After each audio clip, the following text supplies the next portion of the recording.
Hello friends, my name is Baji. Welcome to our channel. This is episode number 14 in our performance testing must have skills series. If you are watching this series for the first time, please watch previous episodes of this series and continue these concepts. You can find the link to this playlist series in the description. In today's video, we will discuss some of the commonly asked interview questions from performance testing core concepts. So, without wasting any more time, let's jump into this video. Preparing in advance for an interview is very important to make a positive impression and increase the chances of success. This principle is not just applicable only for the interviews. This can be applied everywhere. I mean, if you are trying to do something and if you prepared very well in advance, then definitely the chance of success will be more, right? So let's try to understand from the interview perspective what are all the things that a candidate should do before in hand. Know about yourself to the fullest might help. That means you should know about yourself. Understanding yourself fully is like a journey of self-discovery. Once you deep dive, you can gain insights into your passions, strengths, and weaknesses. Once you figure out your weaknesses, you can work on those weaknesses and turn them into your strengths. Knowing how to overcome your nervousness might help a lot. If you are nervous on any particular thing, you should thoroughly prepare for that situation. If interview is making you nervous, then you should very well prepare for the interview. For example, you should do a research about the job and the organization and try to understand the job description and see the skill set is matching with your skill set. In case anything is missing, you can prepare for that before the interview. If you have any negative thoughts about the interview, try to replace them with positive thoughts. For example, some people have a common misconception that they are not good at communication. But in reality, this is not actually true. Communication is not just about speaking fluently in English. If you are trying to convey something and the other person is able to understand what you are trying to convey, then you can very well say that you are good at communication. In any interview, they will definitely look for your English speaking skills, but that is just only one criteria. Along with the English speaking skills, they will look for your technical capabilities to see if you are right fit for that position. So always believe in yourself and don't underestimate and don't compare with anyone. Before your interview, try to find out all the possible questions that might appear as well as the possible answers. Think yourself as an interviewer and see what are all the questions that interviewer may ask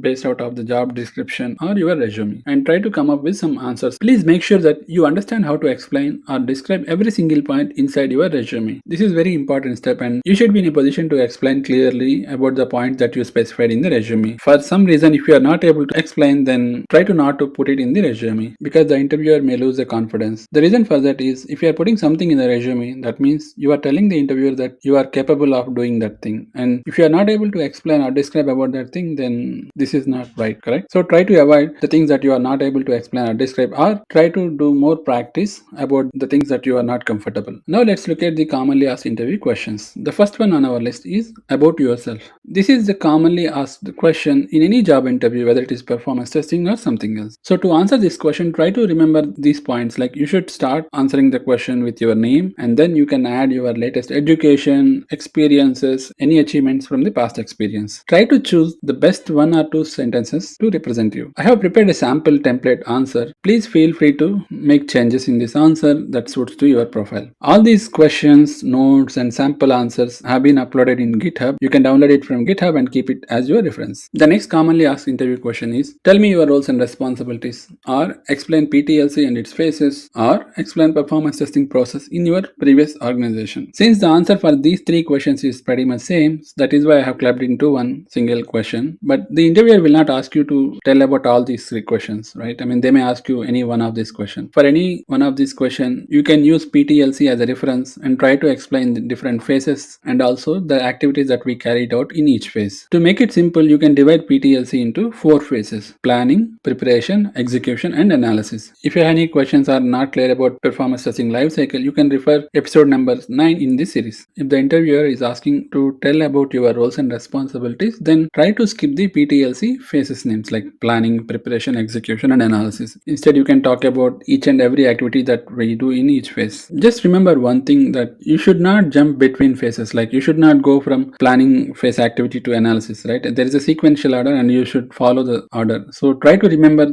these phases and also remember the activities. Like you can start saying that you will gather the requirement first, and then once the requirements have been gathered, then you will estimate the effort that is required for performance performance testing, and all the gathered requirements, you will prepare a test plan document. You will review the document with client stakeholders, and you will apply the sign off. Once the test plan has been signed off, then you will start your preparation activities, like you will do scripting, you will create test data, scenarios, and you will validate all the monitoring requirements. Once the environment scripts data is ready, then you will do a sanity test to make sure that scripts are working fine. And then you can say you will execute all the planned tests like peak load, endurance or soak, and scalability tests. Once all the tests have been executed, you will gather all the application and infrastructure health metrics. With those metrics, you will prepare the interim test results. Once all the executions are done, you will compare the test results to understand if there are any deviations, and you will work with support teams in case if any tuning activities need to be performed. And once everything is done, you will prepare the final test report with all your observations and recommendations. This is very important question, and try to explain the activities clearly. Try to share the activities like a story. If the question is about PTLC and its phases, then you can start saying that PTLC can be divided into 4 phases like planning, preparation, execution, and analysis, and try to talk about each activity that we will do in each phase. If they're asking you to talk about the performance testing process, then you can also very well say that in your previous organization, performance testing has been divided into 4 phases: planning, preparation, execution, and analysis. In planning phases, generally team will gather the requirements, they will prepare the test plan, review the test plan with client stakeholders, and then they will obtain the sign off. Once the planning activities are done, then we will do the preparation activities like creating the scripts, data, and then perform a sanity test to make sure that data, scripts, and everything is working fine. Once the preparation activities are done, then we will move on to the execution phase, wherein we will execute all the planned tests like peak load test, endurance or soak, or scalability tests, etc. After every test execution, we will gather the application health metrics and also the infrastructure health metrics, and then with those metrics we will prepare the interim results we will share with the client stakeholders. During analysis phase, we will try to compare the test results with the previous baselines if they have, and see if there are any deviations. We will follow with support teams in case if any tuning activities are needed, and then we will re-execute the test runs to make sure that the issue has been fixed. Once all the activities are done, then we will prepare the final test report with all our observations and recommendations. We will share that report with the client stakeholders, we will review with them, and then obtain their sign off. I hope you understand the process of explaining the answer. In case if anything is not clear, please feel free to mention it in the comment section. This is very important question. Try to answer as best as you can. The next question on our list is how to gather non-functional requirements in performance testing. If the interviewer is asking this question, try to remember these points and explain them in 1 or 2 sentences. Scheduling meeting with business teams, review technical documentation and NFRs, historical data analysis, review previous test results or baselines. If you are not sure about non-functional requirements, then please refer the episode number 10 in this series. Now let's look at the sample answer. First, we will schedule meetings with business stakeholders to understand their expectations. We will gather all technical documentations, including NFRs, to understand the application and its requirements. If the application is already in production, we will gather the production metrics to understand the existing workload usage. We will review the previous baseline or release test results to understand if there are any deviations from the production metrics. Once the requirements have been gathered, we will set up a meeting with business team to ensure that there are no discrepancies. Let's look at the next question. If the client does not know anything about PT, what is the approach to gather the requirements? Generally, this question will be asked to understand how you will manage this kind of situation. So again, here also you can remember these bullet points and try to provide high-level explanation for each point. Educate the client, ask open-ended questions, and provide some examples. Now let's look at the sample answer for this question. We'll try to educate the client by explaining the importance of performance testing and its impact on success of the application. If client does not know anything about performance testing, it is performance tester's responsibility to educate the client by explaining the process and the importance of the performance testing. After that, we will ask open-ended questions to encourage the client to express their concerns or expectations. So we should ask questions to client to understand their expectations. For example, we will ask about their anticipated user load, response time expectation, and critical functionalities of the application. For example, they're expecting response time of 2 seconds for their critical functionalities. And then we will also provide some examples of metrics like response time, throughput, and error rates. After all the discussions, we will document them for future references. And we'll also review with the client to make sure that we are all on the same page. The next question on our list is, what are the challenges that you have faced while gathering non-functional requirements? Here the challenges mean difficulties that you have faced while gathering the requirements from the business teams. Sometimes the interviewer may ask you to talk about scripting challenges. Sometimes they may ask you to talk about execution challenges or analysis challenges. So try to make a list of challenges that you faced in each phase, like planning phase, preparation phase, execution phase, and analysis phase. Based on the question, you can very well explain about those challenges. Since this question is specifically about non-functional requirements, so let's focus on it. You should remember that these challenges are not same for every person, right? These may be different from organization to organization organization or project to project. You can remember these bullet points and then try to provide high-level explanation for each point, like lack of clarity, unrealistic expectations, incomplete information. Again, if you want more information about this question, you can refer our episode number 10 in this series. Now let's look at the sample answer. Most of the times, our clients lack a clear understanding of what metrics are relevant to their application. So we have educated them and explained the importance of performance testing. So this point is talking about lack of clarity. Sometimes they come up with some unrealistic expectations about the application's performance, like overestimating or underestimating. In such situations, we gather the production metrics and re-evaluated their expectations with the metrics. This point is talking about unrealistic expectations. And then finally, we have incomplete information. So we can say sometimes they don't document their non-functional requirements about the usage patterns, anticipated user loads, and response time expectations. So we have scheduled several meetings and gathered all the performance related requirements. So the next question on our list is, how do you identify business use cases for any application? This is one of the important questions, and some people may think that we should always ask business teams to provide the use cases and then use them for the testing. But the actual correct answer is that we should always identify the critical business use cases of the application. We are not doing functional testing, right? In functional testing, there is a 100% functionality coverage, but in performance testing, there is no concept of 100% functionality coverage. So we will understand the critical functionalities. To understand those critical functionalities, we will refer the Pareto's principle, which is 80-20 rule. And also we will use some conditions to differentiate the critical business use cases from the total use cases. So we will understand the frequently used scenarios. We will understand what are all the highly critical use cases, and then we'll understand the high resource intensive use case. If you are not sure about this concept, please refer episode number 11. So the sample answer for this question is, if it is an existing application, we always use Pareto's principle to identify business use cases. According to this principle, 20% of the frequently used business use cases cover 80% of the coverage. So we will gather the use cases from production along with their usage to filter out the 20% use cases. To filter those 20% use cases, we will follow certain guidelines, like the use cases should be frequently used, the use cases that are business critical, and the use cases that are highly resource intensive. If it is a brand new application, then we will obviously discuss it with business teams to understand the frequently used scenarios, critical business use cases, and then high resource intensive use cases. So the next question on our list is, have you developed the test plan or strategy document, or explain test plan or strategy document sections? In general, the test lead or manager will prepare the test plan or strategy document. But again, if you are only one person working in the team, then it is your responsibility to prepare the test plan or strategy document. So whenever this question asks, try to remember the different sections of the test plan and explain 1 or 2 points for each section. In the sample answer, I try to give the sections of the test plan, like test objective. So what is the main objective of the performance test? The next section is in scope and out of scope. Here we'll try to list all the use cases that are in scope for performance test, and we'll also list out all the out of scope activities. And then if we gather the performance non-functional requirements from the business, we will list out those requirements in the performance NFR section. We'll also specify the workload we are using for the testing, like the number of concurrent users and the TPS for each business use case. We will also explain the performance testing process in the document, because this document will be reviewed by different teams like development team, operation team, business team. So they don't know about the performance testing process. So here we'll try to quickly explain how we will be doing the performance testing and what are all the different phases that we have, etc. And then we will try to list out all the planned tests, like peak load test, endurance test, stress test, etc. For every phase or every activity, there will be an exit and entry criteria. So we'll try to list out what are the entry criteria and what are all the exit criteria. After that, we will also mention the project milestones and deliverables.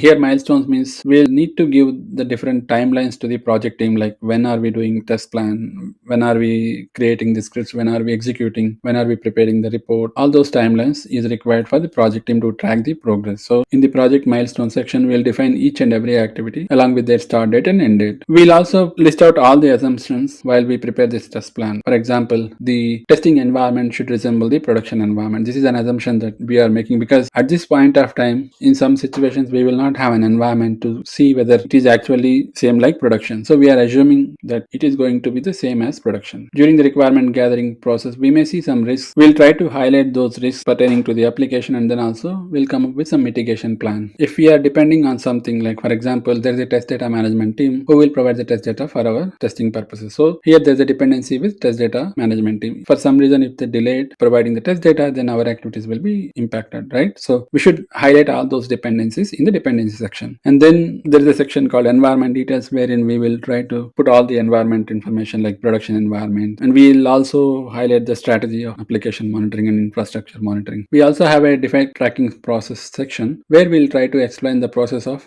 defect tracking for the performance bottlenecks. For example, if we identify any bottleneck in peak load test, we will create a ticket and then assign it to the development team for further investigation. So in this section, we will try to explain the process, how we are tracking the tickets, and if the project team is using any defect management tools like Jira, we will use them and we'll create the defect in the tool so that the project team can understand what are all the different defects from performance testing perspective. We'll also specify the roles and responsibilities of different parties involved in the performance testing, right? Performance testing, not just only performance testers responsibility, it's a team effort. Like we will understand the use cases, we will simulate load against them, and then we will provide the results, right? After that, we need support from development team and infrastructure team in case of any issues. So we'll try to list out all the different roles and responsibilities from each team and specify it in the test plan section. Please feel free to mention it in the comment section if anything is not clear in the explain test plan sections. Okay. So the next question on our list is entry criteria or exit criteria of different phases, or even deliverables of different phases. Sometimes they may ask you for any specific phase. For example, what are the entry and exit criteria for the execution phase, or what are the planning deliverables? So the sample answer for this question is, before starting the execution phase, we need to ensure that the test scripts, data, and environments are ready, right? Without scripts or without data, without environment, you cannot do any execution. So this is an entry criteria for execution phase. To exit from this phase, we need to ensure that the test results and infrastructure monitoring reports are available. So to complete this phase, you need to have the test results and the monitoring reports, right? Otherwise, you cannot say that your executions are done. To answer this type of question, you can refer PTLC concepts in episode number 9. So the next question on our list is performance testing types and objectives. They may also ask you to talk about different performance testing types and their objectives. They may not ask you to tell each and every type. They may ask you any one specific test type like endurance test or stress test or scalability test, etc. If you want to learn or if you want to revise the testing types and objectives, you can refer our episode number 12. The sample answer for this question is, we have different test types available. Based on the requirements, we will recommend and schedule the specific type of test. For example, an endurance or soak test will be scheduled to identify any stability issues in the application. It also helps us to understand if we have any memory related problems like memory leaks in the application. So here the objective is to identify the stability issues. This is just one type of test, and you can refer episode number 12 to understand different test types and their objectives. The final question on our list is common terminologies related one. So they may ask you to explain difference between think time and pacing. This is just one sample question I have listed here, but